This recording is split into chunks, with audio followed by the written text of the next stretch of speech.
আমাদের এই mangrove forest সুন্দরবনকে দস্যুমুক্ত রাখার জন্য বাংলাদেশ কোস্টগার্ড সর্বদা সক্রিয় এবং প্রতিশ্রুতিবদ্ধ। এই সুন্দরবনের দস্যুতা দমনে আমরা নিয়মিত যৌথ অভিযান পরিচালনা করছি। পাশাপাশি গোপন তথ্যের ভিত্তিতে বিশেষ অভিযান পরিচালনা করা হচ্ছে।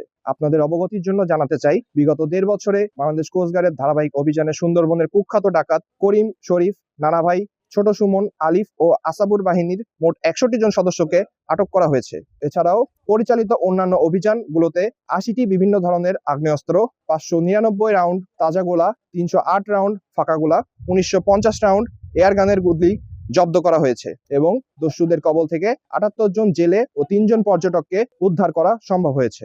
সুন্দরবনকে সম্পূর্ণরূপে দস্যুমুক্ত করতে বাংলাদেশ কোস্টগার্ড এর নেতৃত্বে ভবিষ্যতে এই ধরনের যৌথ অভিযান অব্যাহত রাখবে। আমরা স্থানীয় জনসাধারণ এই সুন্দরবনের সাথে সম্পৃক্ত নির্ভরশীল ব্যক্তিবর্গের সঙ্গে নিয়মিত যোগাযোগ রক্ষা করে চলেছি এবং তাদের নিরাপত্তা নিশ্চিত করতে সার্বক্ষণিক টহল কার্যক্রম জোরদার করেছি। সুন্দরবনের ভেতরে ও আশেপাশের নদ নদী, খালে কোস্টগার্ড নজরদারি আরো বাড়ানো হয়েছে।